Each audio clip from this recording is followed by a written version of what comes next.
الحمد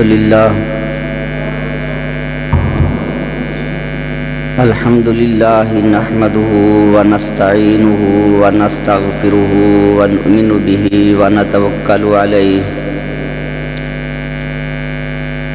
ونعوذ بالله من شرور أنفسنا ومن سيئات أعمالنا من يهده الله فلا مضل له ومن يضلله فلا هادي له ونشهد أن لا إله إلا الله وحده لا شريك له ونشهد أن سيدنا ومولانا محمدا عبده ورسوله أما بعد فأعوذ بالله من الشيطان الرجيم بسم الله الرحمن الرحيم إن الذين يؤذون الله ورسوله لعنهم الله في الدنيا والآخرة وأعد لهم عذابا أليما صدق الله العلي العظيم وصدق رسوله النبي الكريم ونحن على ذلك لمن الشاهدين والشاكرين والحمد لله رب العالمين. وقال الله تعالى في مقام آخر في شان حبيبه إن الله وملائكته يصلون على النبي يا أيها الذين آمنوا صلوا عليه وسلموا تسليما. الصلاة والسلام عليك يا سيدي يا رسول الله وعلى آلك وأصحابك يا سيدي يا حبيب الله. الصلاة والسلام عليك يا سيدي يا رسول الله وعلى آلك وأصحابك يا سيدي يا نبي الله. الصلاة والسلام عليك يا سيدي يا رسول الله وعلى آلك وأصحابك يا سيدي يا رحمة للعالمين. تمام تعریفیں اللہ رب العزت جل مجد الکریم کی ذات مقدسہ کے لیے، جس نے ہمیں پیدا فرما کر بے شمار نعمتوں سے نوازا، اور درود لامحدود حضور سید دو عالم نور مجسم شفیع معظم نبی مکرم صلی اللہ تعالی علیہ وسلم کی بارگاہ اقدس میں، جن کی محبت، اطاعت اور غلامی ہماری نجات کا ذریعہ ہے، اور جن کی ذات والا صفات دنیا اور آخرت میں ہمارے لیے ملجا، ماوا اور اللہ تبارک و تعالیٰ کی رضا کے حصول کا ذریعہ عظمیٰ ہے. حمد و صلوات کے بعد معزز محترم سامعین حاضرین، آج محرم الحرام کا یہ آخری جمعۃ المبارک ہے، اور اس مہینہ کے اندر نبی پاک صلی اللہ علیہ وسلم کے غلام، آپ کا دامن غلامی تھامنے والے، آپ کی آل پاک، اہل بیت اطہار، خانوادہ نبوت اور کرب و بلا کے میدان میں دین اسلام کی خاطر سر کٹانے والے پاکیزہ نفوس، اور بالخصوص سید الشہداء، نواسہ رسول، شہزادہ بطول، سیدنا امام علی مقام امام حسین رضی اللہ تعالی عنہ، ان حضرات کا اہل اسلام ذکر کرتے رہے اور ان کی پاکیزہ بارگاہوں میں عقیدت اور محبت کے نذرانے پیش کرتے رہے، کیونکہ یہ وہ نفوس ہیں اور یہ وہ ہستیاں ہیں کہ جن کی محبت، جن کی غلامی، جن کی اطاعت اور جن کے ساتھ پیار یہ ایمان کی علامت ہے، اور جن کا بغض، جن کی عداوت، جن کے ساتھ دشمنی رکھنا، جن کی شان اقدس میں توہین کرنا اور جن کے متعلق دل میں معمولی سا بھی توہین کا شائبہ تک رکھنا،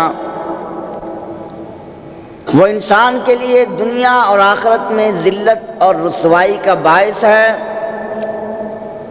اللہ اس کے محبوب کریم صلی اللہ تعالی علیہ وسلم ان کے غضب کو دعوت دینے کے مترادف ہے کہ ان کی محبت کو محبوب کریم علیہ الصلوۃ والسلام نے اپنی محبت قرار دیا، ان کے ساتھ دشمنی کو اپنی دشمنی قرار دیا، اور دنیا سے تشریف لے جاتے وقت نبی پاک علیہ الصلوۃ والسلام نے اپنی امت کو جو پیغام دیے ان میں سے ایک اہم پیغام یہ بھی تھا کہ میری اہل بیت اطہار کے متعلق اللہ سے ڈرتے رہنا، ان کی شان میں ایسا تصور نہ رکھنا کہ دنیا اور آخرت میں تم ذلیل و رسوا ہو جاؤ، اللہ کی رضا سے محروم ہو جاؤ۔ یہ صحیح مسلم کی حدیث پاک ہے، کتاب فضائل الصحابہ، سرکار کے صحابی حضرت سیدنا زید بن ارقم رضی اللہ تعالیٰ عنہ، آپ فرماتے ہیں کہ نبی پاک علیہ الصلوۃ والسلام مکہ مکرمہ اور مدینہ منورہ کے درمیان ایک تالاب ہے جس کا نام خم ہے، فرمایا قام رسول اللہ صلی اللہ علیہ وسلم یوماً خطیبا،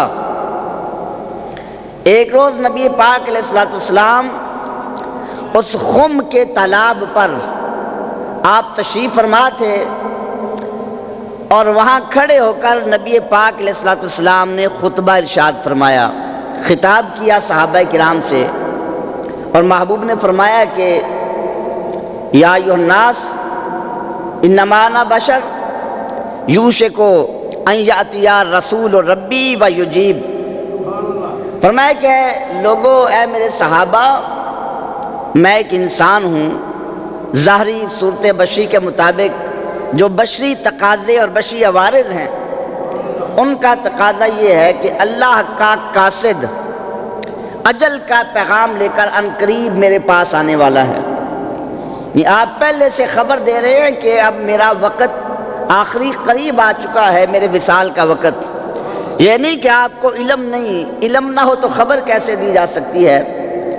تو فرمایا کہ اے صحابہ، عنقریب اللہ کا قاصد پیغمبر اور اجل کا پیغام لے کر آنے والا فرشتہ وہ میری بارگاہ میں حاضر ہونے والا ہے۔ فاجیب، فرمایا کہ میں اس کی دعوت کو قبول کرنے والا ہوں۔ یہ بھی ایک اشارہ ہے کہ مرتے سب ہیں، دنیا سے موت، فرمایا کل نفس ذائقۃ الموت، ہر نفس نے موت کا ذائقہ چکھنا ہے۔ اور امام اہل سنت فاضل بریلوی رحمۃ اللہ تعالی علیہ نے بڑے پیارے انداز میں اس حقیقت کو بیان کیا کہ انبیاء کو بھی اجل آنی ہے، مگر فقط اتنی کہ آنی ہے۔ اجل تو سب کو آنی ہے اور سب نے اس دنیا سے جانا ہے، لیکن انبیاء کرام علیہ السلام کی زندگی وہ بھی نرالی ہے اور ان کا وصال وہ بھی نرالا ہے۔ فرمایا موت آئے گی ضرور، مگر ایک آن کے لیے، اللہ کا وعدہ پورا ہوگا، اس کے بعد ان کی حیات وہ ہماری اس حیات سے کہیں زیادہ افضل اور اعلیٰ ہوگی۔ محبوب نے فرمایا حیاتی خیر لکم و مماتی خیر لکم، میری زندگی بھی امت کے لیے بہتر ہے اور میرا وصال بھی امت کے لیے بہتر ہے۔ جب تک محبوب زندہ رہے اس وقت تک بھی امت کی بھلائی کے لیے اللہ کی بارگاہ میں دعائیں کرتے رہے، اور اب محبوب کریم علیہ السلام اگر عالم برزخ میں تشریف لے جا چکے ہیں تو وہاں بھی آپ امت کی بھلائی کے لیے اور امت کی بہتری کے لیے سامان مہیا کر رہے ہیں۔ تو فرمایا کہ میری موت اور میری حیات یہ سب تمہارے لیے بہتر ہے۔ تو محبوب نے فرمایا کہ صحابہ اب میرا آخری وقت قریب آ چکا ہے، فاجیب، اور میں اللہ کے اس فرشتے کی دعوت پر لبیک کہنے والا ہوں۔ دعوت کو قبول وہی کرتا ہے جسے اختیار ہو۔ آپ نے جو یہ فرمایا فاجیب، میں اللہ کی اس دعوت کو قبول کرنے والا ہوں، تو اشارہ یہ کیا کہ موت آتی ہے، مگر انبیاء پہ جب موت بھی آتی ہے ایک لمحہ کے لیے ان کو اختیار دیا جاتا ہے، ان کی موت بھی اختیار کے بغیر نہیں ہوتی، ان کی زندگی یا وصال کا کوئی لمحہ بھی ایسا نہیں کہ ہم اس کو اپنے برابر کہہ سکیں۔ یہ حدیث پاک محبوب نے صحابہ سے خطاب کیا تو اس میں فرمایا کہ اللہ نے ایک بندے کو اختیار دیا ہے، چاہے وہ اس دنیا میں رہ جائے یا اللہ کی ملاقات کو پسند کر لے۔ فرمایا کہ اس بندے نے اللہ کی ملاقات کو پسند کر لیا۔ اب سارے صحابہ سن رہے ہیں، مگر صدیق اکبر رضی اللہ عنہ آپ یہ سن کر رونے لگے، آنکھوں سے آنسو جاری ہو گئے۔ اب صحابہ نے کہا کہ دیکھو حضرت صدیق اکبر، عجیب بات ہے، اللہ کے نبی علیہ السلام نے ایک بندے کا ذکر کیا اور صدیق اکبر رونے لگے، اس میں رونے والی بات کون سی ہے؟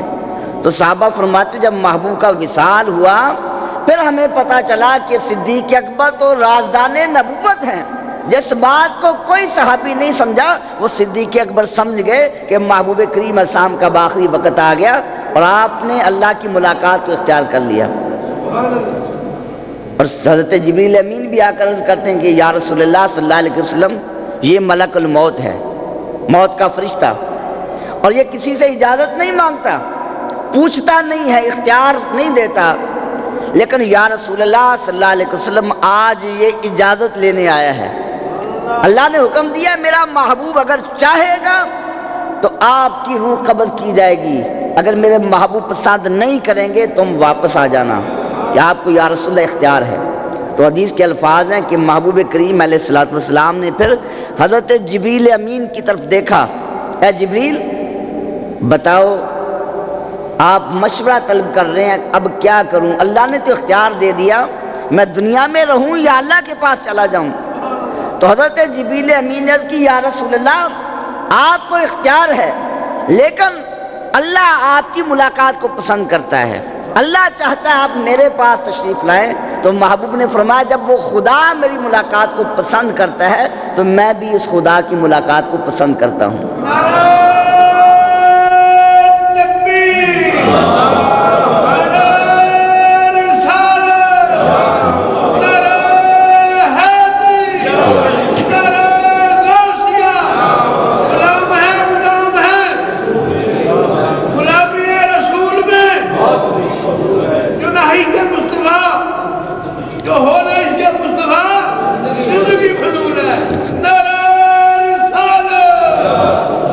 تو محبوب کریم صلی اللہ تعالی علیہ وسلم نے صحابہ سے خطاب کیا خم کے میدان پر۔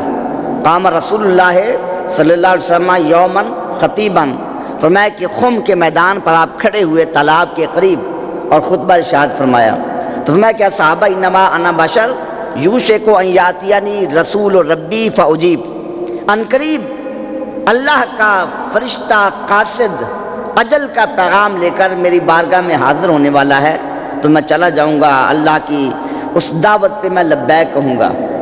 تو صحابہ میں نے تمہارے سامنے زندگی گزاری، اللہ کا پیغام پہنچایا، اب میں جانے لگا ہوں، تمہیں کیا دے کر جا رہا ہوں، تو وہ کیا چیز ہے جس کا تم نے بعد میں خیال کرنا؟ تو فرمایا کہ صحابہ سنو، انی تارکن فیکم الثقلین، کہ میں تمہیں دو ثقلین چھوڑ کر جا رہا ہوں۔ ثقلین ثقل کی تسنیہ، ثقل بہت بڑی چیز، بھاری چیز، تو میں دو بڑی عظمت والی چیزیں تمہارے درمیان چھوڑ کر جا رہا ہوں۔ میں جا رہا ہوں مگر وہ دو چیزیں میرے جانے کے بعد بھی تمہاری رہنمائی کرتی رہیں گی۔ آج میں مصطفیٰ کریم علیہ السلام تمہاری رہنمائی کرنے کے لیے ظاہری حیات کے ساتھ بنفس نفیس ظاہری جسم کے ساتھ تشریف فرما ہوں، اور جب میں پردہ فرما جاؤں گا تو یہ دونوں چیزیں موجود رہیں گی اور تمہاری رہنمائی کرتی رہیں گی۔ تو میں وہ دو چیزیں کون سی ہیں؟ کتاب اللہ، میں ایک اللہ کی کتاب قرآن پاک ہے، فیہ الہدی والنور، قرآن پاک سراپا ہدایت اور سراپا نور ہے۔ قرآن بھی نور، جس پہ قرآن نازل ہوا وہ بھی نور ہے۔ تو پہلے فرمایا کہ میں تشریف فرماتا نور اور ہدایت تمہیں عطا کر رہا تھا، اب نور اور ہدایت تمہیں قرآن سے ملے گا۔ فیہ الہدی والنور، فرمایا کہ قرآن میں ہدایت بھی ہے اور نور بھی ہے۔ محبوب بھی تو ہدایت بن کر تشریف لائے، اللہ نے فرمایا، اور قد جاءکم من اللہ نور، نور بن کر تشریف لائے۔ تو فرمایا کہ پریشان نہ ہونا، اگر میں پردہ کر جاؤں گا تو نور ہدایت قرآن سے تم کو ملتے رہیں گے، میرا فیض جاری رہے گا۔ یہ قرآن نبی پاک علیہ السلام کا زندہ معجزہ ہے۔ باقی انبیاء کرام علیہ السلام کے معجزات ہیں، ہم کتابوں میں پڑھتے ہیں۔ حضرت عیسیٰ علیہ السلام کا معجزہ یہ تھا، مردوں کو زندہ کر دیا کرتے تھے، آپ بیماروں کو ہاتھ لگاتے وہ شفا یاب ہو جاتے۔ موسیٰ علیہ السلام کا معجزہ تھا، لاٹھی کو ہاتھ لگاتے وہ سانپ اور اژدہا بن جاتی۔ ان معجزات کا ذکر کتابوں میں ہم پڑھیں گے، احادیث میں پڑھیں گے، قرآن میں پڑھیں گے، لیکن ان کو اپنی آنکھوں کے سامنے دیکھ نہیں سکیں گے۔ مگر محبوب کریم علیہ السلام، آپ ایسے اللہ کے محبوب نبی ہیں کہ آپ کو اللہ نے ایسا معجزہ دیا، آپ پردہ بھی فرما گئے۔ وہ معجزہ قرآن آج بھی ہمارے پاس موجود ہے، آج بھی وہ چیلنج موجود ہے قرآن کا، فَأْتُوا بِسُورَةٍ مِّن مِّثْلِهِ، کیا لوگوں اگر قرآن اللہ کا کلام نہیں، اس جیسی کوئی چھوٹی سی صورت تو بنا لاؤ۔ آج بھی یہ چیلنج موجود ہے، اور بڑے بڑے کفار نے زور لگائے مگر قرآن کے اس چیلنج کا توڑ نہیں کر سکے۔ فرمایا اِنَّا نَحْنُ نَزَّلْنَا الذِّكْرَ وَإِنَّا لَهُ لَحَافِظُونَ، قرآن کو ہم نے نازل کیا اور ہم ہی قرآن کے محافظ ہیں۔ تو یہ بھی قرآن مجید کی ایک غیبی خبر ہے کہ قرآن کی حفاظت اللہ نے کرنی ہے۔ تو کفار نے سر توڑ کوششیں کر لی، قرآن میں تبدیلی کر دی جائے، ترمیم کر دی جائے، قرآن میں کوئی تغیر کر دیا جائے، مگر پوری کوشش کے باوجود کوئی قرآن کی زبر کی زیر اور زیر کی زبر نہیں کر سکا۔ حضرت عمر فاروق رضی اللہ عنہ کے دور خلافت میں آپ کے پاس ایک بستی کے لوگ آئے، سورہ کہف 16واں پارہ، اس میں موسیٰ علیہ السلام اور حضرت خضر علیہ السلام کا واقعہ بیان کیا گیا کہ آپ ایک بستی کے پاس میں تشریف لے گئے، فَأَبَوْا أَن يُضَيِّفُوهُمَا، کھانا مانگا انہوں نے انکار کر دیا، فَأَبَوْا، پس انہوں نے انکار کر دیا، أَن يُضَيِّفُوهُمَا، ان کی مہمانی کرنے سے۔ اب اسی بستی کے لوگ حضرت عمر فاروق کے پاس حاضر ہوئے، اے عمر فاروق، اے امیر المومنین، قرآن میں یہ آیت موجود ہے، یہ ہمارے آبا و اجداد ہمارے بڑے تھے کہ انہوں نے اللہ کے نبیوں کی مہمانی نہیں کی، کھانا پیش نہیں کیا، ان کے بخل کا ذکر قرآن میں ہے۔ یہ ڈھیروں سونا ہم لے کر آئے ہیں، آپ یہ سونا رکھ لیں اور تھوڑی سی تبدیلی کر دیں، فَآبَاؤ کے بجائے فَآتَاؤ کر دیں، وہ با کے نیچے والا نقطہ مٹا دیں، دو نقطے اوپر لگا دیں، بس ایک نقطے کا فرق کر دیں، ہم اتنا سونا آپ کی خدمت میں پیش کر دیں گے۔ اب آیت یوں بن جائے گی، فَآتَوْا أَن يُضَيِّفُوهُمَا، کہ وہ لوگ آئے اور جب انبیاء آئے تو انہوں نے ان کی مہمانی کی، وہ نقطے سے معنی بدل جائے گا، اب یہ ان کی سخاوت بن جائے گی کہ وہ اتنے سخی تھے اور اتنی شان والے تھے، انبیاء کرام کی مہمانی کی۔ تو حضرت عمر فاروق رضی اللہ عنہ نے فرمایا کہ ارے تم سونا پیش کر رہے ہو، پوری دنیا کی دولتیں ڈھیر کر دی جائیں، قرآن کی زبر کی زیر اور زیر کی زبر نہیں ہو سکتی، ایک نقطے کی بھی تبدیلی نہیں ہو سکتی۔ تو قرآن کفار جو آج تک سر توڑ کوششیں کر رہے ہیں اسلام کے خلاف، محبوب کریم علیہ السلام کی ذات کے خلاف، آپ کی شریعت کے خلاف، مگر محبوب کا یہ زندہ معجزہ قرآن آج بھی موجود ہے اور قیامت تک باقی رہے گا۔ تو فرمایا کہ فیہ الہدی والنور، اے صحابہ میں چلا جاؤں گا، یہ قرآن کتاب اللہ تمہیں عطا کر کے جا رہا ہوں، اس سے تمہیں ہدایت اور نور ملتا رہے گا۔ اب قرآن مجید جو ہے اس میں اللہ نے احکام بیان کر دیے، اگر قرآن ویسے کتاب ہمیں دے دی جاتی تو ہمیں کیسے پتہ چلتا کہ قرآن پر عمل کیسے کرنا ہے؟ تو اللہ نے قرآن بھی دیا اور قرآن والا بھی دیا، محبوب کو قرآن کا عملی نمونہ بنا دیا۔ قرآن محبوب کی اداؤں کا نام اور محبوب کریم علیہ السلام کی ادائیں، یہ قرآن کی تفسیر ہے۔ جو جو قرآن نے حکم دیا محبوب نے وہ کر کے دکھایا کہ قرآن پر ایسے عمل کرنا ہے۔ تو آپ تشریف فرما تھے تو قرآن پر عملی نمونہ ہمارے سامنے موجود تھا، تو فرمائے کہ صحابہ میں چلا جاؤں گا، پردہ کر جاؤں گا، مگر قرآن باقی رہے گا۔ اب تم کہو گے قرآن پہ عمل کیسے کرنا ہے، عملی نمونہ کہاں سے لوگے؟ تو فرمایا کہ سنو، میں قرآن بھی چھوڑ کر جا رہا ہوں اور قرآن کا عملی نمونہ اہل بیت اطہار بھی چھوڑ کر جا رہا ہوں۔ فرمایا کہ وہ اہل بیتی، دوسرے میرے اہل بیت اطہار ہوں گے۔ قرآن بھی تمہارے لیے رہنمائی ہوگا اور محبوب کریم علیہ السلام کی آل پاک اہل بیت اطہار وہ بھی رہنمائی کا فریضہ سر انجام دیں گے۔ اور پھر محبوب نے آگے وضاحت کی، فرمایا کہ اخذوا بہی وتمسکوا بہی، قرآن پہ عمل کرنا، اس کو مضبوطی سے تھام لینا۔ اور اہل بیت کے متعلق فرمایا کہ سنو، اذکرکم اللہ فی اہل بیتی، 3 بار فرمایا، اذکرکم اللہ فی اہل بیتی، اذکرکم اللہ فی اہل بیتی۔ اے صحابہ، اے میرے غلاموں، میری اہل بیت کے بارے میں اللہ سے ڈرتے رہنا۔ اذکرکم اللہ، میں تمہیں اہل بیت اطہار کے متعلق اللہ کا خوف دلاتا ہوں، میری اہل بیت اطہار کی توہین نہ کرنا، ان کو ایذا نہ پہنچانا، ان کو تکلیف نہ دینا۔ یہ نہ سمجھ لینا کہ ہم محبوب چلے گئے، اہل بیت اطہار کے ساتھ ہمارا کیا تعلق، نہیں۔ فرمایا کہ ان کا محافظ اللہ ہے، اہل بیت اطہار اللہ کی نگاہ رحمت میں ہیں، اور جو اہل بیت اطہار کو ایذا پہنچائے گا وہ اللہ کے غضب اور اللہ کے عذاب سے نہیں بچ سکتا۔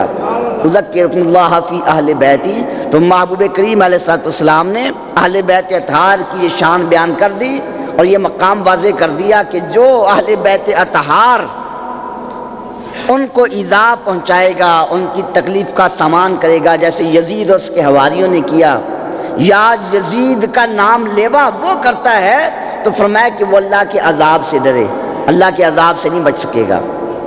اور دوسری حدیث پاک، محبوب کریم علیہ السلام کی اہل بیت اطہار، ان کی محبت کتنی لازم اور کتنی ضروری ہے، اور ان کی توہین کرنا یہ اللہ کے محبوب کی ناراضگی کا باعث ہے۔ یہ مسند احمد بن حنبل کی حدیث پاک،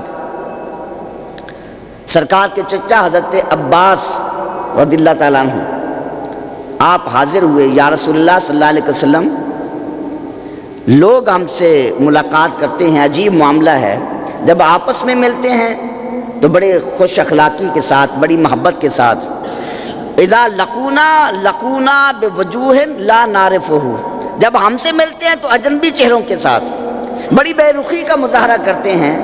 یا رسول اللہ صلی اللہ علیہ وسلم ہمارے ساتھ وہ محبت کا معاملہ نہیں کرتے، یہ نہیں کہا کہ یا رسول اللہ وہ ہماری گستاخی کرتے ہیں، ہم کو تکلیف دیتے ہیں اور ہمیں ایذا پہنچاتے ہیں، بس یہ کہا کہ ہمیں ایسے چہروں سے ملتے ہیں جو اجنبی چہرے ہیں، یعنی محبت والا معاملہ نہیں کرتے، لا تعلقی کا اظہار کرتے ہیں۔ تو محبوب نے یہ نہیں فرمایا کہ اے عباس یہ ہر ایک کی اپنی مرضی ہے، اگر کوئی تم سے بے رخی کرے تو میں کیا کہہ سکتا ہوں، نہیں۔ محبوب کریم علیہ السلام بڑے غضب میں آ گئے۔ محبوب غضب میں آ جائیں، خدا کا غضب جوش میں آ جاتا ہے۔ آپ رحمت کائنات بھی ہیں، اللہ کے جمال کا مظہر بھی ہیں اور اللہ کے جلال کا مظہر بھی ہیں۔ اگر وہ محبوب جلال میں آ جائیں تو پھر اس کو کوئی بچا نہیں سکتا۔ تو فرمایا کہ غضباً شدیداً، محبوب بڑے سخت جلال میں آ گئے، اور آپ نے پھر خطبہ دیا اور فرمایا کہ والذی نفس محمد بیدہ، اس ذات کی قسم جس کے قبضہ قدرت میں مجھ محمد کی جان ہے۔ تو فرمایا کہ اے عباس، اے میری اہل بیت اطہار سنو، میری اہل بیت کا مقام کیا ہے؟ فرمایا کہ لا يدخل قلب رجل ایمان حتی یحبکم للہ ولرسولہ ولقرابتی، فرمایا کوئی شخص اس وقت تک ایماندار نہیں کہلا سکتا جب تک میری اہل بیت کے ساتھ محبت نہ کرے، اللہ کے لیے، اللہ کے رسول کی رضا کے لیے اور میری رشتہ داری کی وجہ سے جب تک میرے اہل بیت کو محبوب نہیں سمجھے گا وہ مومن نہیں بن سکتا۔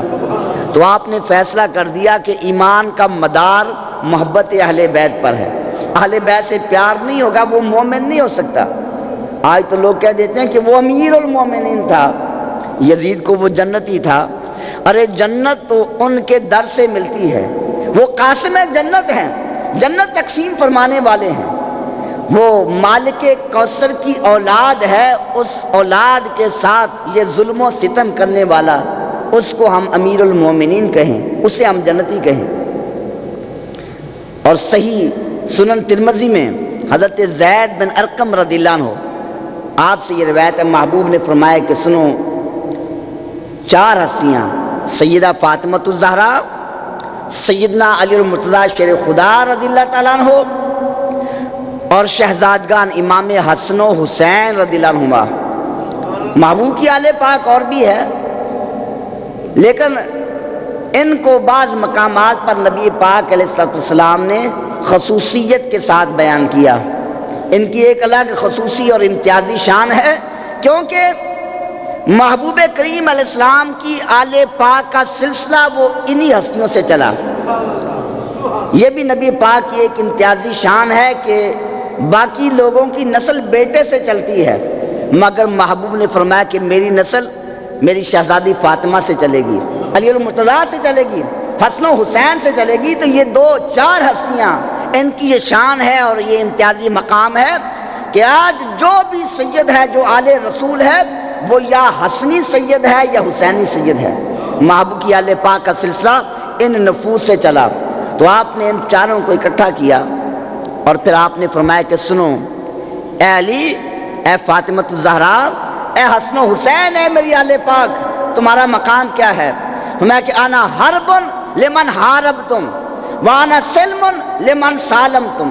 فرمایا کہ جو تم سے جنگ کرے گا وہ تم سے جنگ نہیں کر رہا، وہ مجھ مصطفیٰ سے جنگ کر رہا ہے، مجھ مصطفیٰ کا اس کے ساتھ اعلان جنگ ہے۔ انا سلم لمن سالمتم، اور جو تم سے سلوک کرے گا، جو تم سے پیار کرے گا، وہ تم سے پیار نہیں کر رہا، وہ مجھ مصطفیٰ سے پیار کر رہا ہے۔ تو محبوب نے یہ وضاحت کر دی کہ آل پاک کی شان یہ ہے، ان کا مقام یہ ہے کہ ان کو محبت رسول اور محبوب کے ساتھ دشمنی رکھنے کا معیار بنا دیا۔ جو ان سے پیار کرے گا وہ مصطفیٰ سے پیار کر رہا ہے، اور جو ان کا نہیں ہے، ان سے دشمنی کر رہا ہے، وہ اللہ کے محبوب سے دشمنی کر رہا ہے۔ تو ان کی محبت، ان کا بغض، یہ ایسی چیزیں ہیں کہ ان کو اللہ کے محبوب نے اپنی محبت اور اپنا بغض قرار دیا۔ امام حسن و حسین رضی اللہ تعالیٰ عنہما دونوں کے متعلق فرمایا، ابن عساکر نے اس کو ذکر کیا، فرمایا کہ الحسن والحسین من احبہما فقد احببتہ، کہ جو شخص میرے حسن و حسین سے پیار کرتا ہے تو میں اس کی شان کیا ہے؟ فقد احببتہ، میں مصطفیٰ سے پیار کرتا ہوں۔ جو اہل بیت اطہار سے پیار کرے گا، ان شہزادوں سے، جنتی نوجوانوں سے پیار کرے گا، جنت کے سرداروں سے پیار کرے گا، تو فرمایا کہ میں مصطفیٰ کریم ان سے پیار کرتا ہوں۔ اور فرمایا کہ میری محبت یہ بھی کوئی معمولی محبت نہیں، فقد احببتہ فقد احبہ اللہ، اور جس کو میں اپنا محبوب بنا لوں گا، اللہ بھی اس کو اپنا محبوب بنا لے گا۔ یعنی اہل بیت سے محبت کرنے والا اور دل کے ساتھ، خلوص کے ساتھ ان سے پیار کرنے والا، وہ اللہ کا محبوب بن جائے گا۔ اور اللہ کا محبوب بننا یہ کوئی معمولی بات ہے؟ فرمایا کہ نہیں، من حبہ اللہ ادخلہ جنات النعیم، اور جن سے اللہ محبت کرے گا، جن کو اللہ اپنا محبوب بنا لے گا، اللہ ہمیشہ ہمیشہ کی جنات نعیم میں اس کو داخل فرما دے گا، جنت نعیم عطا فرمائے گا۔ ومن ابغضہما، اور جو ان شہزادوں سے بغض رکھے گا، ان سے محبت نہیں کرے گا، دشمنی کرے گا، تو کیا ہوگا؟ فقد ابغضتہ، میں مصطفیٰ کریم اس سے بغض رکھتا ہوں۔ جو ان شہزادوں سے دشمنی رکھے گا، فرمایا کہ میں مصطفیٰ کریم علیہ السلام اپنے شہزادوں کے ان دشمنوں کے ساتھ دشمنی رکھتا ہوں، اور جس سے میں دشمنی رکھوں گا، فرمایا کہ فقد ابغضتہ ابغضہ اللہ، اللہ بھی اس سے دشمنی کرے گا، وہ اللہ کا دشمن بن جائے گا، فقد ابغضہ اللہ ادخلہ جہنم ولہ عذاب مقیم. فرمایا کہ جس سے اللہ دشمنی کرے گا پھر اس کا انجام یہ ہوگا کہ اللہ تبارک و تعالیٰ اسے جہنم میں داخل کرے گا، وَلَهُ عذاب مقیم، اور ہمیشہ ہمیشہ وہ اللہ کے عذاب میں جلتا رہے گا. تو یہ اہل بیت اطہار کا مقام یہ ہے کہ ان کے ساتھ عداوت کرنے والا، ان کی شان کی توہین کرنے والا، یہ نہیں کہ وہ جنتی بن جائے گا بلکہ دنیا اور آخرت میں وہ اللہ کے عذاب کا مستحق ہوگا. دنیا آخرت کی رسوائی اور ذلت اس کا مقدر بن جائے گی. قرآن کا اعلان ہے، فرمایا ان الذین یؤذون اللہ ورسولہ لعنہم اللہ فی الدنیا والآخرہ وَأَعَدَّ لَهُمْ عَذَابًا عَظِیمًا. فرمایا کہ جو لوگ اللہ اس کے محبوب کو ایذا پہنچاتے ہیں تو فرمایا کہ اللہ نے ان کے لیے دردناک عذاب تیار کر رکھا ہے. اللہ کے رسول کو ایذا پہنچانا. اب یزید یا اس کے حواری، انہوں نے جو اہل بیت اطہار کے ساتھ سلوک کیا وہ تو ایک عظیم واقعہ ہے جس کا تصور کر کے ہمارے رونگٹے کھڑے ہو جاتے ہیں. مگر شہزادوں کی شان تو یہ ہے کہ محبوب ان کا گرنا بھی گوارا نہیں کرتے. شہزادے گر جائیں، چوٹ لگ جائے، محبوب کریم علیہ السلام فرماتے ہیں اس سے بھی مجھے ایذا ہوتی ہے. خطبہ روک دیتے ہیں.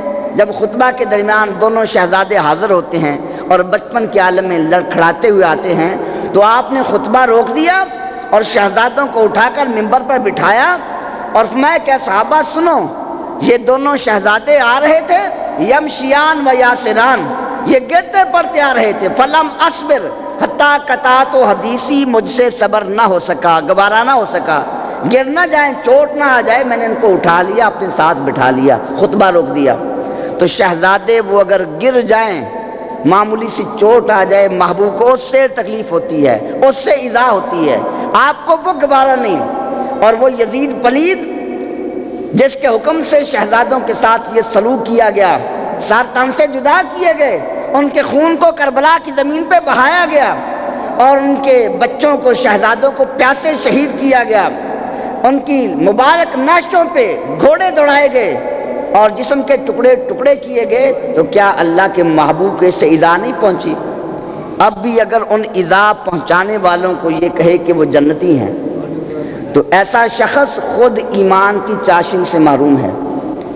یہ ایمان سے دوری کا نتیجہ ہے کہ اللہ کے محبوب کے ساتھ اگر تعلق ہوتا، اگر پیار ہوتا تو کبھی بھی محبوب کی آل کے دشمن کی تعریف نہ کی جاتی. مگر آج وہ کتابیں لکھی جا رہی ہیں، حدیثیں پیش کی جاتی ہیں کہ دیکھو محبوب پاک کا ارشاد ہے، نبی پاک نے فرمایا، بخاری شریف کی حدیث ہے، اول و جیش و من امتی یغزون کیسرا فہو مغفور لہم. سرکار نے فرمایا کہ جو سب سے پہلے قسطنطنیہ پہ حملہ کرے گا وہ لشکر جنتی ہے. اس حدیث کو لے کر ایڑی چوٹی کا زور لگایا جاتا ہے اور یہ کہا جاتا ہے کہ یزید جنتی ہے، کہ یزید بھی اس لشکر میں شامل تھا جس لشکر نے قسطنطنیہ پہ حملہ کیا، تو محبوب کے فرمان کے مطابق وہ جنتی ہے. تو یہ سب ایمان سے دوری کا نتیجہ ہے. محبوب کی جب واضح احادیث موجود ہیں، واضح فرامین موجود ہیں، اہل بیت اطہار کا محبوب کے ساتھ تعلق واضح ہے، اس کے بعد اگر کوئی ایسی مبہم حدیث کا سہارا لے کر یزید کے مناقب بیان کرے تو یہ اس بات کی دلیل ہے کہ اس کا دل اللہ کے محبوب کی محبت سے خالی ہے. پہلی بات تو یہ ہے کہ یزید اس پہلے لشکر میں شامل ہی نہیں تھا. یزید جس لشکر میں شامل تھا وہ 4 قول موجود ہیں کہ وہ کس سن میں یزید نے اس لشکر میں شمولیت اختیار کی. سن 49 ہجری یا سن 55 ہجری یا سن 52 ہجری یا سن 56 ہجری. ان 4 غزوات، 4 جنگوں میں کسی ایک جنگ میں یزید شریک ہوا، چاہے جس حیثیت سے بھی شریک ہوا، خوشی سے ہوا یا مجبوراً بھیجا گیا، وہ ایک الگ بحث ہے. لیکن یہ 4 روایتیں ہیں. اب سب سے پہلی روایت یہ ہے کہ وہ لشکر سن 49 ہجری میں اس نے حملہ کیا. لیکن یہ تاریخی روایات ہیں اور صحاح ستہ کی جو حدیث پاک سنن ابی داؤد اس کے اندر موجود ہے کہ قسطنطنیہ پر حضرت عبد الرحمن بن خالد رضی اللہ عنہ انہوں نے اور ساتھ حضرت ایوب انصاری تھے، انہوں نے وہاں حملہ کیا، اس لشکر میں شامل ہوئے حضرت عبد الرحمن بن خالد، اور حضرت عبد الرحمن بن خالد یہ سن 40 ہجری میں ان کا انتقال ہو چکا تھا۔ اب صحاح ستہ کی حدیث سے یہ ثابت ہے کہ حضرت عبد الرحمن بن خالد اس لشکر میں شامل تھے جس لشکر نے قسطنطنیہ پر حملہ کیا۔ حضرت عبد الرحمن بن خالد سن 40 ہجری میں آپ کا انتقال ہو گیا، تو پتہ یہ چلا کہ سن 40 ہجری سے پہلے قسطنطنیہ پر حملہ ہو چکا تھا۔ اور یزید کب شامل ہوا؟ تو پہلا قول بھی مان لے وہ سن 49 ہجری بنتی ہے، سن 40 ہجری کے وہ غزوے میں شامل ہی نہیں تھا۔ جب شامل نہیں تھا حدیث کا مصداق کیسے بن گیا؟ تو بالفرض اگر مان بھی لے ایک منٹ کے لیے کہ یزید وہاں شامل ہوا، لیکن احادیث کو دیکھ کر ایسے حکم لگایا جائے، نبی پاک ارشاد پاک یہ بھی ہے من قال لا الہ الا اللہ دخل الجنہ، محبوب نے فرمایا جس نے لا الہ الا اللہ کہا وہ جنتی ہے۔ اب کوئی یہ حدیث لے اور یہ کہے کہ جو شخص کلمہ پڑھ لے گا چاہے وہ قتل کرتا رہے، چاہے وہ قرآن کی توہین کرتا رہے، چاہے وہ کعبۃ اللہ پہ حملہ کرتا رہے، چاہے وہ مسجد نبوی کی توہین کرتا رہے، چاہے ممبر رسول کی توہین کرتا رہے، بس لا الہ الا اللہ پڑھ لیا وہ جنتی ہو گیا۔ نہیں، محبوب کے فرمان کا معنی یہی ہے کہ لا الہ الا اللہ پڑھے، کلمہ پڑھے، دل سے پڑھے، اس کے تقاضوں پہ عمل کرے، پھر وہ جنت کا مستحق ہے۔ محبوب نے فرمایا کہ جس نے کسی روزے دار کو روزہ افطار کروا دیا، فرمایا اس کے گناہ معاف کر دیے جائیں گے، وہ جنتی ہے۔ اب کوئی یہ حدیث لے اور یہ کہے کہ سب لوگوں کو قتل کرو، بچوں کو قتل کر دو، عورتوں کی عصمت دری کرو، قرآن کے حلال کو حرام، حرام کو حلال کہہ دو، اور پھر بس روزے دار کو روزہ افطار کر دو، تو یہ جنتی ہونے کی دلیل ہے؟ نہیں، محبوب کریم علیہ الصلوۃ والسلام کے فرامین کا یہ مفہوم ہرگز نہیں کہ بس یہ عمل کر لیا تو اب اس کو چھٹی مل جائے گی، وہ چاہے اسلام کی توہین کرتا رہے، چاہے قرآن کی توہین کرتا رہے۔ ان حدیث کا یہی معنی ہے کہ جو اسلام کے تقاضوں پہ عمل کرے گا پھر وہ یہ اعمال کرے گا، تب اس کے جنتی ہونے کی ضمانت دی جائے گی۔ اگر وہ قرآن والے کو نہیں مانتا اور روزے رکھتا پھرے، افطار کرواتا پھرے، محبوب نے تو یہ بھی فرمایا کہ جب دو مسلمان آپس میں ملتے ہیں، مصافحہ کرتے ہیں، فرمایا کہ جدا ہونے سے پہلے ان کے سارے گناہ معاف کر دیے جاتے ہیں، ان کے جنتی ہونے کی ضمانت ہو جاتی ہے۔ تو یہ فضائل ہیں، لیکن اس کا معنی یہ نہیں کہ بس پوری دنیا کو قتل کراؤ، بم چلا دو اور پھر آ کر مسلمان سے مصافحہ کر لو، وہ گناہ معاف ہو جائیں گے۔ نہیں، وہ تقاضوں کو عمل بھی کرے، وہ مسلمان تو بنے، ایماندار تو بنے، اور محبوب پہ ایمان لانے کے بعد، آپ کا غلام بننے کے بعد پھر یہ اعمال کرے گا، پھر اس کے جنت میں جانے کا یہ ذریعہ بنیں گے۔ اب یزید پلید، اس کے اعمال کو دیکھیے، اس نے جو توہین کی، اہل بیت اطہار کو شہید کیا، امام حسین رضی اللہ عنہ کو شہید کیا، اور اس کے بعد پھر یزید وہ جری ہو گیا۔ اس نے دیکھا کہ پہلے میں نے اگر آواز اٹھائی، امام حسین آواز اٹھانے والے تھے، اب امام حسین رضی اللہ عنہ شہید ہو گئے، اس کے دل سے خوف نکل گیا، اور پھر اس نے ایسے ایسے کام کیے کہ صحابہ کرام علیہم رضوان اللہ کی پناہ مانگنے لگے۔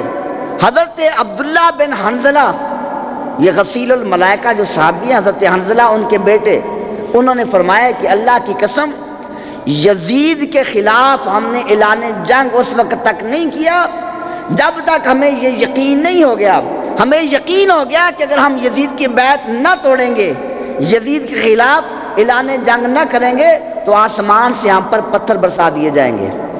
یزید نے یہ کرتوت کیے کہ اس نے محرمات کے ساتھ نکاح کو جائز قرار دے دیا، اپنی سوتیلی ماؤں کے ساتھ لوگ نکاح کرنے لگے، اپنی بہنوں بیٹیوں کے ساتھ نکاح کرنے لگے، زنا کو عام کر دیا گیا، اور لوگوں نے نماز پڑھنا ترک کر دی، حتیٰ کہ یہ سارے معاملات ہوئے، قرآن مجید کا ادب باقی نہ رہا۔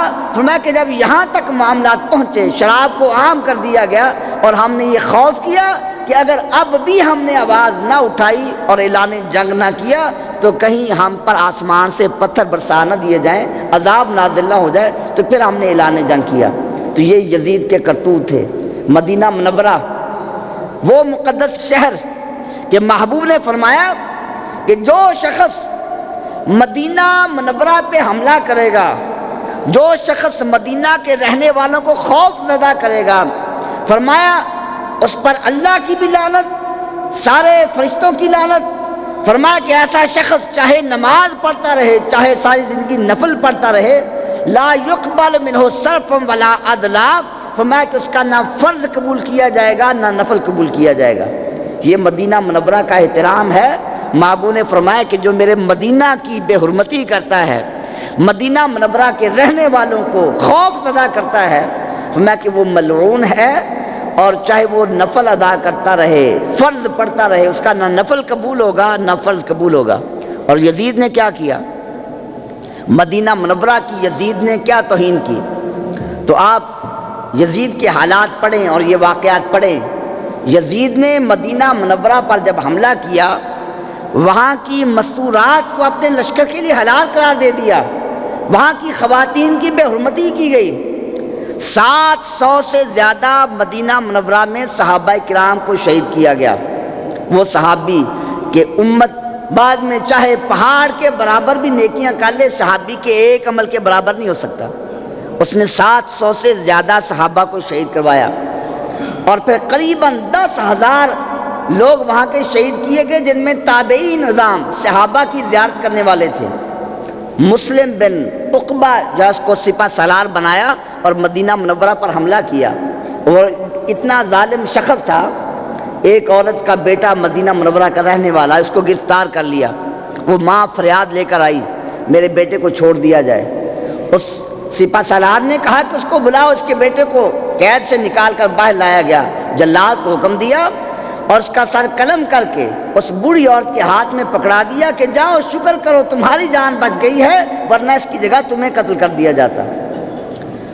تو ایسے شخص اللہ کے عذاب سے کیسے بچ سکتے ہیں؟ مدینہ منورہ کی مسجد نبوی، وہ مقام جس کے متعلق اللہ کے محبوب فرماتے ہیں کہ یہ جگہ روضۃ من ریاض الجنہ، جنت کا باغیچہ ہے، اس جگہ کی توہین کی گئی۔ مسجد نبوی میں گھوڑے باندھے گئے، حتیٰ کہ گھوڑوں کی لید اور پیشاب کی وجہ سے مسجد نبوی کا صحن ملوث ہو گیا۔ منبر رسول جہاں اللہ کے محبوب تشریف فرما ہوتے تھے اور خطبہ ارشاد فرماتے تھے، گھوڑوں کے پیشاب سے وہ منبر بھی محفوظ نہ رہ سکا۔ تو بڑے بڑے اولو العزم صحابہ کو شہید کر دیا گیا۔ حضرت سعید بن مسیب بہت بڑے تابعی ہیں، وہ فرماتے ہیں کہ اپنی جان بچانے کے لیے میں پاگل بن گیا۔ مجھ سے کوئی پوچھتا تھا، میں ایسی باتیں کرتا تھا کہ یہ پاگل ہے، تو یزیدیوں نے مجھے پاگل سمجھ کر چھوڑ دیا کہ یہ بے وقوف ہے اور دیوانہ ہے، اسے کیا کہنا۔ تو فرمایا کہ میں مسجد نبی میں آ کر چھپ گیا۔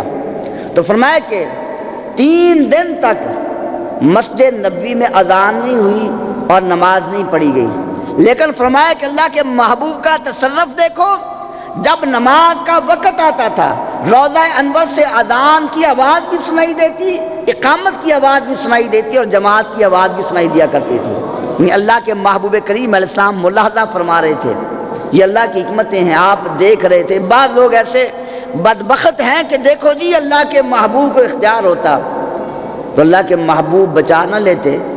ارے یہ اللہ کی حکمتیں ہیں، اب ہم اللہ پہ اعتراض کر دیں کہ اللہ کو اختیار ہوتا تو اللہ اپنے بیت المقدس کو نہ بچا لیتا، اللہ کو اختیار ہوتا اللہ اپنے انبیاء کو نہ بچا لیتا۔ تو یہ اللہ کی حکمتیں ہیں، اللہ نے یہ دنیا دار الابتلاء بنائی ہے، اس میں آزمائشیں ہیں، امتحانات ہیں، یہ اللہ کی حکمتیں ہیں۔ اللہ کے پیاروں پہ تکلیف اور مصائب آتے ہیں، ان کو انعامات اور اعزازات سے نوازا جاتا ہے، تو ان کو لے کر ان اللہ والوں کے اختیار پہ اعتراض کرنا یہ بھی ایمان سے محرومی کی دلیل ہے۔ تو یزید پلید جو اس قدر اللہ کے محبوب کریم علیہ السلام کی آل پاک پہ ظلم کرنے والا، اس کے متعلق یہ کہا جائے کہ وہ جنتی ہے، امیر المومنین ہے۔ نبی پاک علیہ السلام آپ کی آل پاک کی شان یہ ہے کہ یہ تو وہ شہزادے تھے کہ براہ راست محبوب کے نواسے تھے۔ آج بھی اگر کوئی سید زادہ ہے، محبوب کی آل پاک ہے، اس کی گستاخی کرنے والا وہ بھی اللہ کے محبوب کی ناراضگی کا مستحق بنتا ہے۔ جب یزید کے دربار میں امام حسین رضی اللہ عنہ کا سر مبارک لایا گیا ایک عیسائی سفیر آیا ہوا تھا نصرانی، اس نے پوچھا من ہذہ الراس، یہ کس کا سر ہے؟ تو کہا یہ حسین بن علی کا سر ہے۔ کہا اس کی والدہ کا نام کیا ہے؟ تو کہا کہ اس کی والدہ ہے فاطمہ بنت رسول اللہ۔ اس نے کہا افسوس تم پر، بڑی حیرت کی بات ہے، ہم عیسائی، ہمارے نبی حضرت عیسیٰ علیہ السلام کی سواری کا جہاں نشان لگا تھا، قدم لگے تھے، ہم عیسائی اس قدم والی جگہ کا احترام کرتے ہیں، اور تم اپنے نبی کے نواسے کو شہید کرتے ہو۔ کہا کہ ان کے درمیان صرف 1 ماہ کا فاصلہ ہے، براہ راست محبوب کے نواسے ہیں اور تم ان کا احترام نہیں کرتے۔ تو وہ تو نواسے تھے۔ امام حسین نے بھی کربلا کے میدان میں فرمایا تھا یزیدیوں بتاؤ آج پوری دنیا میں، پوری روئے زمین پر جس کو نبی کا نواسہ کہا جائے وہ میرے سوا کون ہے؟ وہ ایک ہی ہستی تھی اس وقت جس کو نواسہ مصطفیٰ کہا جاتا تھا۔ تو اس نے تو نواسہ رسول کا احترام نہ کیا، لیکن محبوب کی شان، آل پاک کی شان یہ ہے کہ زمانہ گزر جائے اور آج بھی آپ کی آل یا سید زادے کی توہین کرتا ہے، ان کو ایذا پہنچاتا ہے، آج بھی وہ اللہ اس کے محبوب کی ناراضگی کا باعث بنتا ہے۔ علامہ یوسف بن اسماعیل نبہانی رحمۃ اللہ تعالی علیہ، آپ نے اپنی کتاب اشرف المعبد میں یہ ذکر کیا، فرمایا قاہرہ کا گورنر تھا قاضی جمال الدین محمود۔ ایک دن وہ صبح اٹھا، اپنے خادموں کو بلایا، ملازمین کو، اپنے نائبین کو، اور یہ کہا کہ یہاں قاہرہ کا جو مؤذن ہے سید عبداللہ نامی، اس کے گھر ہم چلتے ہیں۔ تو سب خدام کو لے کر اس سید زادے جو مؤذن تھا اس کے گھر پہنچے۔ تو کہا کہ وہاں جا کر جب سارے وزیر بیٹھ گئے تو اس گورنر نے اس سید زادے سے کہا کہ اے شہزادے، اے آل رسول مجھے معاف کر دو، میری غلطی معاف کر دو۔ اس نے کہا کہ اے محمود، تم نے کوئی خطا نہیں کی، میرے ساتھ کوئی معاملہ نہیں ہوا، تو مجھ سے کس چیز کی معافی مانگ رہے ہو؟ میں نے تو تمہارے ساتھ ایسا کوئی معاملہ ہے ہی نہیں، اور تمہاری کوئی ایسی غلطی نہیں جس کی معافی مانگی جائے۔ تو اس وزیر نے، اس گورنر نے کہا بات یہ ہے کہ کل میں بادشاہ کے دربار میں حاضر تھا اور وہاں تم بھی آئے، بادشاہ نے دیکھا کہ یہ آل رسول ہے، یہ سید زادہ ہے، بادشاہ نے تمہیں اونچی جگہ بٹھا دیا۔ تو میں نے دیکھا، میرے دل میں خیال آیا کہ میں قاہرہ کا گورنر ہوں، میں اتنا بڑا امیر ہوں، رئیس ہوں، مجھے نیچے بٹھایا جا رہا ہے اور اس ایک عام مؤذن کو اونچی جگہ بٹھا دیا۔ تو کہا کہ بادشاہ کے روب کی وجہ سے میں گفتگو نہیں کر سکا، اعتراض نہیں کر سکا، لیکن میں نے دل میں برا محسوس کیا۔ میں رات کو میں سویا تو خواب میں اللہ کے محبوب تشریف لائے۔ محبوب نے فرمایا محمود، کیا میری اولاد اگر اونچی بیٹھ جائے تجھے شرم محسوس ہوتی ہے؟ میری آل کا تم صدقہ کھاتے ہو، میری آل کی غلامی تمہارے لیے باعث نجات ہے، تو میری آل کو اونچا مقام بیٹھ کر، اونچے مقام پر بیٹھا دیکھ کر تمہیں خوشی محسوس نہیں ہوتی؟ تو سید زادے نے یہ سنا، آنکھوں سے آنسو جاری ہو گئے کہ محبوب کا کرم دیکھو کہ ہم گناہگار ہیں مگر آپ کی آل ہے، ادنا ہے مگر محبوب اپنے روضہ انور میں آج بھی ہمیں یاد رکھے ہوئے ہیں۔ تو محبوب کی آل پاک کی شان تو یہ ہے کہ آج بھی اگر ان کے متعلق کوئی تصور بھی کرتا ہے، اللہ کے محبوب کریم علیہ السلام کو روضہ انور میں تکلیف ہوتی ہے۔ ایک اور واقعہ علامہ یوسف بن اسماعیل نے اشرف المعبد میں یہ نقل کیا، فرمایا کہ ایک امیر زادہ، اس نے ایک سید زادے کو مارا، ضرب لگائی، رات کو خواب میں سو گیا۔ اللہ کے محبوب کی زیارت ہوئی، محبوب کریم علیہ السلام نے اس کی طرف دیکھا اور آپ نے ارشاد فرمایا کہ اتضربنی، کیا تو مجھے مارتا ہے، مجھے تکلیف دیتا ہے؟ عرض کی یا رسول اللہ صلی اللہ علیہ وسلم، میں آپ کا امتی ہوں، آپ کا غلام ہوں، یا رسول اللہ میری کیا جرت، میری کیا حیثیت میں آپ کو تکلیف پہنچاؤں، آپ کو ضرب لگاؤں؟ تو فرمایا کہ محبوب کریم علیہ السلام نے اپنی کلائی آگے کی اور کلائی سے کپڑا اٹھایا، فرمایا دیکھو یہاں نشان پڑا ہوا ہے، تم میرے شہزادے کو مارتے تھے، اس کے جسم پر ضرب بعد میں لگتی تھی، اور مجھ مصطفیٰ کو یہ پہلے تکلیف ہوتی تھی۔ جو میری آل کو تکلیف پہنچائے، مجھ مصطفیٰ کو روضہ انور میں تکلیف ہوتی ہے۔ تو محبوب کریم علیہ السلام کی آل پاک کی شان تو یہ ہے کہ آج کتنے واسطے ہو گئے اور درمیان میں کتنی نسبتیں آ گئیں، آج بھی جو شہزادہ ہے، جو آل رسول ہے اور محبوب کریم علیہ السلام کی آل پاک سے، ان کی آج بھی اگر توہین کرے، اللہ کے محبوب کریم علیہ السلام اس سے راضی نہیں ہوتے، اور جیسے محبوب کی نگاہ رحمت پھر جائے اسے کہاں ٹھکانہ ملے گا؟ یہ ساری جنتیں، سارے انعامات، اللہ کی ساری رضائیں، یہ سارے اعزازات کس کا صدقہ ہے؟ یہ صدقہ مصطفیٰ ہیں۔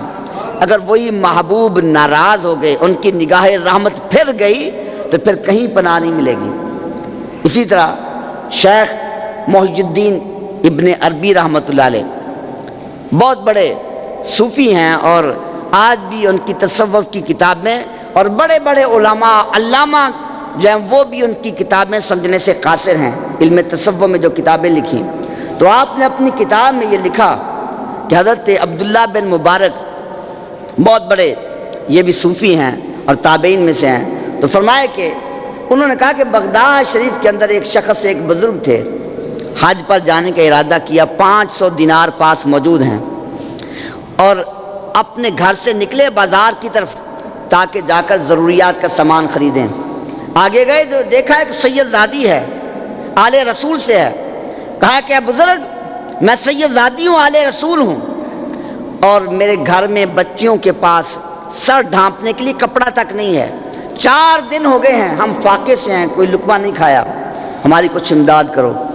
تو کہا کہ میرے دل میں خیال آیا کہ حج پہ جا رہا ہوں، بڑی تمنا کے بعد اور بڑی جستجو دعاؤں کے بعد یہ موقع ملا ہے، لیکن پھر سوچا یہ آل رسول کا مسئلہ ہے، ان کی ضرورت پہ ساری ضروریات قربان کی جا سکتی ہیں۔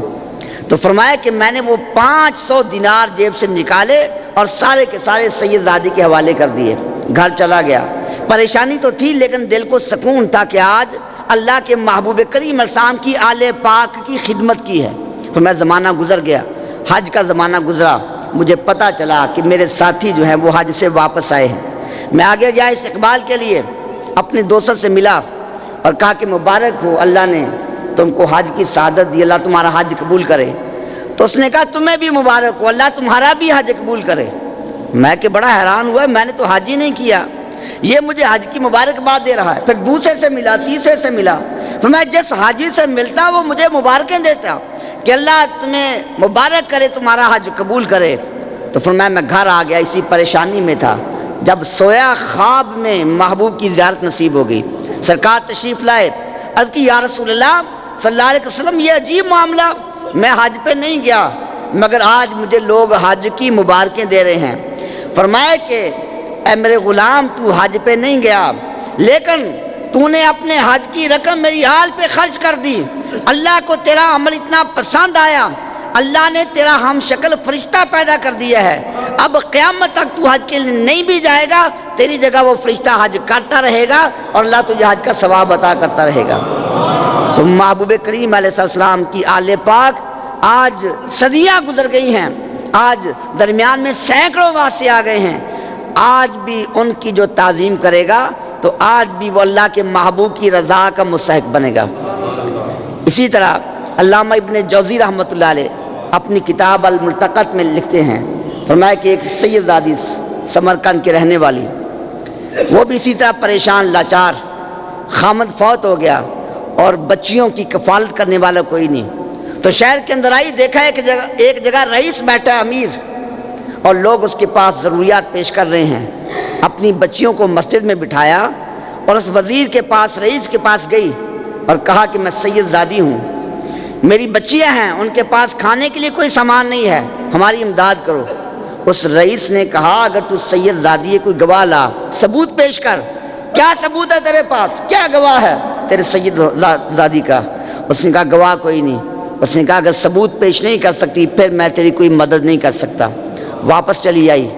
آگے دیکھا ہے کہ مجوسی ہے امیر، وہ بیٹھا ہوا ہے، لوگ اس کے پاس بھی اکٹھے ہیں، وہ کافر ہے، اس کے پاس گئی اور یہ کہا کہ میرے ساتھ یہ معاملہ ہے، میں آل رسول ہوں، سید زادی ہوں، میری بچیاں پریشان ہیں۔ اس مجوسی نے کہا اپنے غلام کو کہ جاؤ گھر سے میری بیوی کو بلا کر لاؤ اور میری بیوی کو کہو کہ وہ تیار ہو کے آئے، اچھے کپڑے پہن کر آئے۔ جب بیوی آئی تو اسے حکم دیا کہ جاؤ اس عورت کے ساتھ مسجد میں جاؤ، اس کی بچیاں لے کر ہمارے گھر میں لاؤ اور ان کا انتظام کرو۔ تو فرمایا کہ اسی طرح کیا، ان کو گھر میں لایا، اچھے کپڑے دیے، غسل کا انتظام کیا، بہترین کھانے پیش کیے۔ اب رات کا وقت ہوا، وہ امیر کلمہ پڑھنے والا رئیس وہ خواب میں سویا تو خواب کے اندر دیکھتا ہے میدان معاشر قائم ہے، نفسا نفسی کا عالم ہے، ہر کوئی پریشان ہے۔ تو جس طرح وہ رئیس وہاں شہر میں بیٹھا تھا، لوگ ضرورتیں لے کر آ رہے تھے، آج دیکھا کہ وہاں مقام شفاعت پہ اللہ کے محبوب تشریف فرما ہے اور ساری مخلوق محبوب کی بارگاہ میں حاجتیں پیش کر رہی ہے، تو کہا کہ آگے میں بڑھا اور جا کر عرض کی یا رسول اللہ، یا حبیب اللہ، میں آپ کا امتی ہوں، آپ کا غلام ہوں، آپ کا کلمہ پڑھنے والا ہوں، حضور کرم فرمائیے مجھے قیامت کے اس عذاب سے نجات مل جائے۔ محبوب نے چہرہ پھیر لیا۔ میں نے پھر عرض کیا اس نے، رئیس نے، کہ حضور کرم فرمائیے آپ کا امتی غلام ہوں، اگر آپ کرم نہیں فرمائیں گے کون میرا رکھوالا ہوگا، کون میری حفاظت کرے گا؟ تو محبوب نے فرمایا کہ کوئی گواہ ہے تیرے پاس، کوئی گواہ ہے تیرے امتی ہونے کا کہ واقعی تو میرا امتی ہے؟ تو عرض کی حضور یہاں سے گواہ کہاں سے لاؤں؟ تو فرمایا کہ میری شہزادی نے تیرے پاس عرض پیش کی تھی، درخواست پیش کی تھی، تو نے گواہ مانگا تھا، آج تو بھی گواہ پیش کر، اگر تو امتی ہوتا تو میری آل پاک کا نام سن کر ضرور احترام کرتا، آج تجھے بھی یہاں سے پناہ نہیں ملے گی۔ اب بیدار ہوا، سر پیٹنے لگا، پریشان ہوا اور اس مجوسی کے پاس پہنچا، پتہ چلا کہ وہ سید زادی وہاں ہے۔ مجوسی کو کہا کہ یہ 1000 دینار ہیں، یہ لے لو اور یہ سید زادی ہمیں دے دو، ہم ان کو لے جاتے ہیں، ہم مسلمان ان کا خیال کریں گے۔ اس نے کہا کہ نہیں، کہا کہ 1,00,000 دینار لے لو۔ اس نے کہا کہ ساری دولت بھی دے دو، میں یہ سید زادیاں تمہارے حوالے نہیں کر سکتا۔ آج تم خواب دے کر آئے ہو، وہ خواب میں بھی دیکھ چکا ہوں۔ میں نے خواب میں دیکھا اللہ کے محبوب کریم علیہ السلام نے اشارہ فرمایا کہ تم نے میری شہزادی کی قدر کی، اس کی تعظیم کی، آج اس کے صلے میں یہ جنت کے محلات تمہیں عطا کیے جا رہے ہیں۔ تو فرمایا کہ ہم بھی اسی نبی کے غلام بن چکے ہیں، اس شہزادی کی تعظیم کی، سیدزادیوں کی تعظیم کی، اللہ نے اس کے صدقے ہمیں ایمان عطا کر دیا۔ تو محبوب کریم علیہ السلام سے نسبت رکھنے والی آل آج بھی اگر سیدزادے ہیں، شہزادے ہیں، آج بھی ان کا جو احترام نہیں کرتا، اللہ کے محبوب کی رضا حاصل نہیں کر سکتا۔ تو وہ یزید پلید، اس نے تو براہ راست ان شہزادوں پہ حملہ کیا جو دوش مصطفیٰ پہ سوار ہوتے تھے، اس شہزادے پہ حملہ کیا جو محبوب کی پشت انور پہ سواری کرتے تھے، جس کے لیے نماز کو لمبا کر دیا کرتے تھے اور جس کے متعلق محبوب فرماتے تھے کہ ان سے میں پیار کرتا ہوں، اے اللہ تو بھی ان سے پیار کر، جو ان سے پیار کرے اے اللہ تو ان کو بھی اپنا محبوب بنا لے۔ تو ان شہزادوں کے ساتھ یہ معاملہ کرنے والا وہ یزید، اس کے ساتھ محبت کا اظہار کیا جائے اور اسے امیر المومنین کہا جائے اور امام حسین رضی اللہ عنہ کو علیہ باللہ باغی کہا جائے، تو ایسا شخص تو ایمانداری نہیں چہ جائے کہ وہ کہے میں سنی ہوں۔ آج یہ بھی ایک چکر اور یہ دھوکہ ہے، ایسے لوگ اپنے آپ کو کہہ دیتے ہیں ہم اہل سنت والجماعت ہیں، اور ملک میں فتنہ ڈالا جاتا ہے کہ یہ سنی شیعہ کی لڑائی ہے۔ بھئی سنی تو امن والے ہیں، آج تک سنیوں نے تو کہیں حملہ نہیں کیا اور سنیوں نے تو جا کر کہیں بام نہیں چلائے، تو یہ خام خواہ اہل سنت کو بھی بدنام کیا جا رہا ہے۔ تو ہمارے عوام کو بھی شعور ہونا چاہیے، پتہ ہونا چاہیے سنی کون ہے۔ اہل سنت وہی ہیں جو اللہ کے محبوب کی محبت رکھنے والے، آل پاک سے پیار کرنے والے اور صحابہ سے پیار کرنے والے۔ اور معزز سامعین، اہل بیت اطہار صحابہ کی ہم محبت کا نام لیتے ہیں تو ان کی محبت کا تقاضا یہ بھی ہے کہ ہم ان کی سیرت کو اپنائیں۔ یہ بعض احباب انہوں نے کہا کہ اس کا کچھ مسائل آخر میں 1-2 مسئلے بیان کیے جائیں تاکہ لوگوں کو مسائل سے واقفیت ہو۔ تو یہ نماز کے متعلق مسئلہ ہے کہ ہم نماز پڑھتے ہیں، آخر میں سجدہ کرتے ہیں، اور آج یہ نماز سجدے کا فرض ہے۔ ہر رکعت میں 2 سجدے ہیں اور دونوں ہی فرض ہیں، اگر ایک سجدہ بھی ادا نہ ہوا تو نماز ہی نہیں ہوگی۔ تو اگر سجدہ صحیح طریقے سے نہ کیا جائے نماز ادا نہیں ہوگی۔ اب سجدے میں سنت طریقہ یہ ہے کہ 10 انگلیاں قبلہ رو ہوں اور ان کی پشت زمین پر لگے۔ اگر 10 انگلیاں نہیں، کم از کم ہر پاؤں کی 3 انگلیاں زمین پر ان کی پشت لگنا واجب ہے۔ 1 انگلی کی پشت لگنا فرض ہے اور کم از کم 3 انگلیوں کی پشت زمین پر لگنا یہ واجب ہے۔ اگر سارا پاؤں اٹھ گیا پھر تو نماز ہی ختم ہو جائے گی۔ اگر 3 انگلیاں نہ لگیں تو واجب رہ جائے گا اور نماز واجب الاعادہ ہوگی۔ آپ نماز بھی پڑھیں گے، وقت بھی دیں گے، مگر ثواب سے محروم رہ جائیں گے۔ تو یہ ایک اہم مسئلہ ہے، ہمیں اس کی طرف توجہ کرنی چاہیے۔ اور دوسرا یہ مسئلہ، آج کل عموماً کرسی پہ نماز پڑھی جاتی ہے، تو جو معذور ہیں سجدہ نہ کر سکیں، سجدہ نہیں کر سکتے، چاہے وہ کھڑے ہو بھی سکتے ہیں، اگر سجدہ نہیں کر سکتے ان کے لیے اجازت ہے، وہ کرسی پہ بیٹھ کے نماز ادا کر سکتے ہیں۔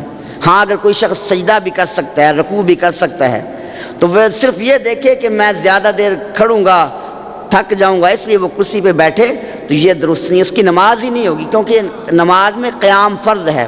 تو محض تھکاوٹ کی وجہ سے کرسی پہ بیٹھ کر نماز ادا کرے تو نماز ہی نہیں ہوگی۔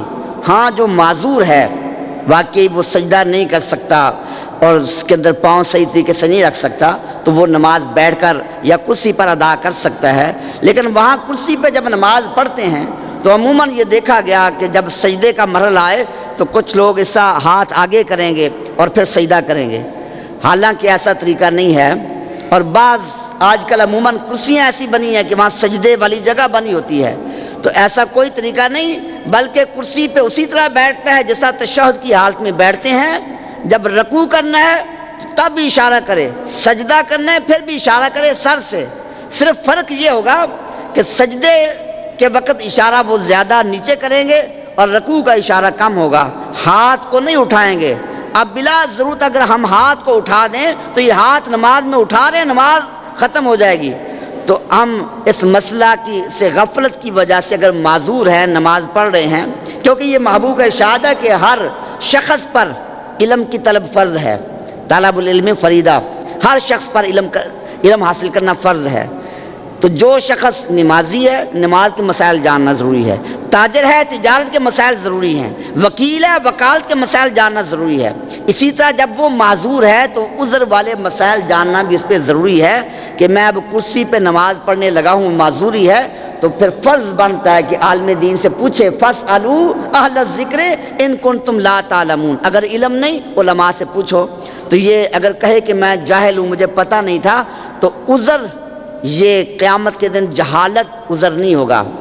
یہ بھی آج مشہور ہے کہ اگر عالم غلطی کرے تو دگنی سزا ہوگی، تو ٹھیک ہے عالم جرم کرے وہ بھی غلطی ہے، وہ بھی گناہ ہے، لیکن اگر جاہل گناہ کرے گا اسے دو جرم ہے، ایک اس نے علم نہیں سیکھا اور ایک اس نے غلط عمل کیا، اور اگر کوئی سیکھ کر پھر غلطی کرے تو وہ بھی جرم ہے، لیکن اس کو جہالت والا گناہ نہیں ہے۔ تو یہ ایک غلط مسئلہ مشہور ہے کہ اگر عالم گناہ کرے گا تو اس کو دگنا جب عذاب ہوگا یا دگنی سزا ہوگی، تو بلکہ جاہل جو ہے اس کو ڈبل جرم ہے کہ ایک وہ عمل نہیں کر رہا اور ایک اس نے سیکھا نہیں۔ تو اللہ کا ارشاد ہے فَاسْأَلُوا أَهْلَ الذِّكْرِ إِن كُنتُمْ لَا تَعْلَمُونَ۔ حضرات یہ ایک اعلان سماعت فرما لیں، آج کی اس محفل پاک سمیت پاکستان اور بالخصوص فیصل آباد میں ہونے والی تمام بڑی بڑی محافل اور جید علماء اکرام کی ویڈیو سیریز آپ حاصل کر سکتے ہیں فیضان محدث اعظم کیسٹ ہاؤس، جو کہ ارشد مارکیٹ جنگ بازار میں واقع ہے۔ آج کی اس محفل پاک سمیت پورے پاکستان اور بالخصوص فیصل آباد میں ہونے والی تمام بڑی محافل اور ملک پاکستان کے جید علماء اکرام کی آپ ویڈیو سیریز حاصل کر سکتے ہیں۔ ارشد مارکیٹ جنگ بازار، فیضان محدث اعظم کیسٹ ہاؤس، جناب پیر قاری محمد جہانگیر صاحب آپ سے